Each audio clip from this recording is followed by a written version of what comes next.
ባለፈው 3 ሳምንታት በትግራይ መጠነ ሰፊ ወታደራዊ አፈሳ እየተደረገ መሆኑን በርካታ መረጃዎችና ማስረጃዎች እያረጋገጡ ነው።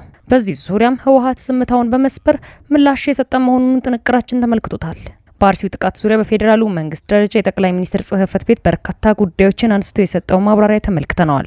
በተባበሩት መንግስታት ድርጅት ውስጥ ከተወሰኑ አዲስ ውሳኔ በስተጀርባ በአዲስ አበባ ኤርትራ ኤምባሲና በዓለም አቀፉ ጋዜጠኛ መካከል የተቀሰቀሰው ዲፕሎማሲያዊ ውዝግብ የብዙዎችን ቀልብ ስቧል። ኤርትራ ከአዲስ አበባ ብርቱ ተቃውሞ ማሰማቷንም አካተናል። የምትሰሙት ይሆናል። በትራምፕ አስተዳደር በ39 ሀገራት ስደተኞች ላይ ተጥሎ የነበረው ጥብቅ የጉዞ እገዳ ፖሊሲ በፌዴራል ፍርድ ቤት በይፋ መታገዱን ይዘናል። በአዲስ አበባ ወሳኝ የድርድር ቀጠሮ ተይዞ ነበር።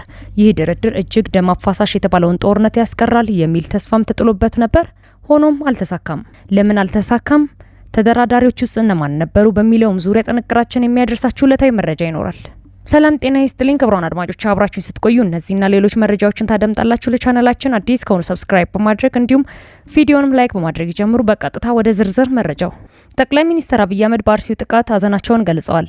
በኦሮሚያ ክልል አርሲ ዞን በሰላማዊ ሰዎችና በሃይማኖት ቦታዎች ላይ የተፈጸመውን አሰቃቂ ጥቃት ተከትሎ የጠቅላይ ሚኒስትር ጽህፈት ቤት ሰፊ መግለጫን ሰጥቷል።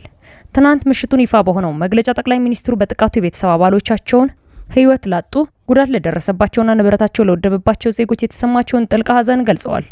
ይህ የመንግስት መግለጫ በዋናነት በሀገሪቱ ምርጫና መንግስት አስመዘገባቸው ባላቸው አዎንታዊ ውጤቶች ላይ ያተኮረ ቢሆንም በአርሲ የተከሰተውን ጥቃት፣ የአማጽያን ሙከራዎችና የጸጥታ ኃይሎች የወሰዱትን እርምጃ በስፋት አብራርቷል።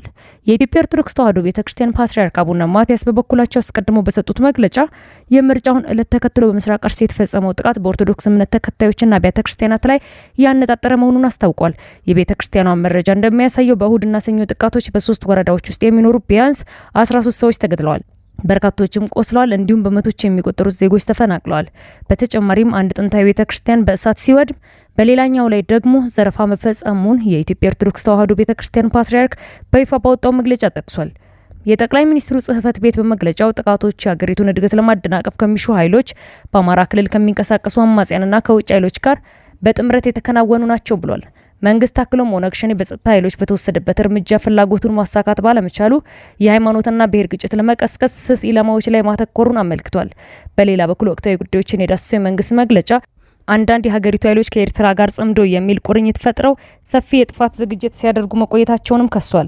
እነዚህ በስም ያልተጠቀሱ ቡድኖች ምርጫውን ለማደናቀፍ፣ አመጽ ለማንሳትና ከተሞችን በሽብር ለማወክ ቢንቀሳቀሱም የጸጥታ ኃይሎች እቅዳቸውን ማክሸፍ መቻላቸው ተገልጿል። በመግለጫው ማሳይ የተባሉ ታጣቂዎች በደቡባዊ ትግራይ አዋሳኝ የአማራ ክልል አካባቢዎች ትንኮሳ ማድረጋቸውን እንዲሁም በባህር ዳር፣ በጎንደር፣ በደብረ ብርሃን፣ በወልዲያና በአዲስ አበባ የታቀዱ የሽብር ጥቃቶች መክሸፋቸውንም ነው። በተጨማሪም በኦሮሚያ ክልል የሸኔ ቡድን ከጽንፈኛው ፋኖ ታጣቂ ቡድን ጋር በመናበብ መንገዶችን ለመዝጋትና እንቅስቃሴ ለማስተጓጎል ያደረጉት ሙከራ ሳይሳካ መቅረቱን መግለጫው በዝርዝር አስቀምጧል። ይህ በእንዲህ እንዳለ ከጠቅላይ ሚኒስትሩ ማብራሪያ በተጓዳኝ ቢቢሲ ያነጋገራቸው የአካባቢው ነዋሪዎች ጥቃቱን የፈጸመው መንግስት በሽብርተኝነት የፈረጀው የኦሮሞ ነጻነት ሰራዊት ወይንም ኦነግ ሸኔ እንደሆነ ቢገልጹም ቡድኑ ግን በድርጊቱ እጁ እንደሌለበት አስተባብሏል። የኢትዮጵያ ሰብአዊ መብቶች ኮሚሽንና ምዕመኗ በተለይ ኢላማ እንደተደረጉባት የምትገልጸው የኦርቶዶክስ ቤተክርስቲያን መንግስት የነዋሪዎችን ደህንነት እንዲጠብቅ በተደጋጋሚ ጥሪ ስታቀርብም ነበር። ይህ በእንዲህ እንዳለ ባለፉት 3 ሳምንታት በትግራይ መጠነ ሰፊ ወታደራዊ አፈሳ እየተደረገ መሆኑን በርካታ መረጃዎችና ማስረጃዎች እያረጋገጡ ነው። ይህን ህገወጥ ድርጊት በተመለከተ ቅድሚያ ለሰብአዊ መብቶች የተሰኘው የመብት ተሟጋች ተቋም ሰፊ የምርመራ ሪፖርት በሳምንቱ ማውጣቱ ይታወሳል። በክልሉ እየተፈጸመ ያለው ግዳጅ ወታደራዊ አፈሳ ከ3 ወራት በፊት በሰሜን ምዕራብ ዞን የተጀመረ ሲሆን አሁን ላይ ግን ድርጊቱ በመላው ትግራይ እየተስፋፋ መምጣቱን ሪፖርቱ አመላክቷል። ቅድሚያ ለሰብአዊ መብቶች ካወጣው የምርመራ ሪፖርት ተከትሎ የድርጅቱን ምክትል ዳይሬክተር አቶ መብርሄ ብርሃነ ለዶይቼ ቬለ ዜና ምንጭ ተጨማሪ ማብራሪያ ሰጥተዋል። ዳይሬክተሩ በትግራይ እየተካሄደ ነው ያሉትን አስገዳጅ ወታደራዊ ምልመላ የኢትዮጵያን ፌዴራላዊ ህገ መንግስት፣ የአፍሪካ መብቶች ቻርተርና በዓለም አቀፍ ስምምነቶችን የሚጥስ ነው ብለዋል። የመብት ተከራካሪው የህወሓት አዲስ አፈሳ በዋናነት በ3 አካላት ላይ ያነጣጠረ መሆኑን ያብራራ ሲሆን እነሱም በቀድሞ ትግራይ መከላከያ ኃይል ቲዲኤፍ አባላት ላይ፣ በሰሜኑ ጦርነት ወቅት ለጦርነት ቤተሰብ አባሎቻቸውን ያላዋጡ እንዲሁም በወርቅ ማውጫ ስፍራዎች ላይ በባህላዊ መንገድ ወርቅ በማውጣት የሚተዳደሩ ወጣቶች ላይ ያነጣጠረ መሆኑ ተለይቷል። ሆኖም ከዚህ በተጨማሪ በህዝብ መሰብሰቢያ ስፍራዎችና በሃይማኖት ተቋማት ውስጥ ጭምር አስፈሳ መደረጉን ተጨማሪ መረጃዎች አሳይተዋል። ህወሓት በገበያና በመዝናኛ ቦታዎች ለሚገኙ ወጣቶች በክልል የጸጥታ አካላት ታፍሰው ወደ ወታደራዊ ካምፕ እንዲገቡ ያደረገ ሲሆን የግዳጅ አፈሳው በቤተ ክርስቲያን ለሃይማኖታዊ ግልጋሎት በተገኙ ጸበልተኞች ላይ ጭምር መፈጸሙም ተሰምተዋል።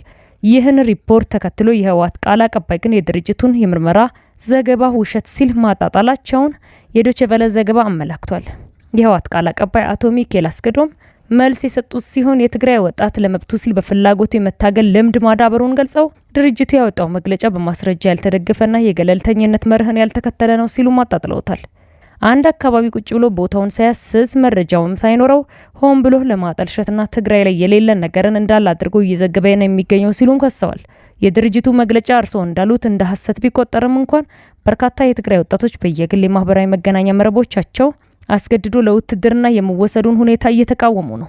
ይህንስ እንዴት ያዩታል በሚል ጥያቄ የቀረበላቸው ሲሆን በጣም በርከት ያለ የትግራይን ህዝብ ክደው ወደ አዲስ አበባ እየመሸጉ የብልጽግና ተልእኮ ይዘው የሚሰሩ በጣም ብዙ ብር እየበተኑ ትግራይ ውስጥ የውሸት ትርክት እንዲሰራጭ በቲክቶክም በማህበራዊ ሚዲያም በብዙ ነገሮች እየታገሉ ያሉበት ሁኔታ ነው ያለው ብለዋል።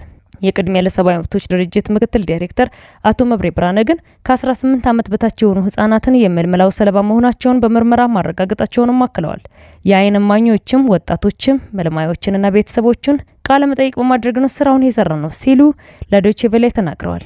ከ18 ዓመት በታች የሆኑ ለምሳሌ አንድ ቦታ ላይ 16 ዓመት ወጣት እንደዚሁም ሌላ ቦታ 15 ዓመት እንደዚሁም ካመለጡት ደግሞ እድሜያቸው 17 ዓመት የሆኑ ታዳጊዎች ያሉበት መሆኑን ለማረጋገጥ ችለናል ብለዋል። የህወሓት ቃል አቀባይ ጉዳዩን ቢያጣጥሉም በክልሉ ካሁን በኋላ ሊካሄድ የሚችለውን ጦርነት የሚደግፍ እንዳለ ሁሉ በርካታ የትግራይ ወጣቶች ካሁን በኋላ የሚካሄድ ጦርነትን እንደማይወክላቸውና መሳተፍም እንደማይፈልጉ በማህበራዊ መገናኛ ዘዴዎች በብዛት እየገለጹ ነው። የዜና ምንጩ በቀድሞ ጦርነት ተሳታፊ ነበረን አንዱ ወጣት የማህበራዊ ሚዲያ መልእክት አጋርቷል።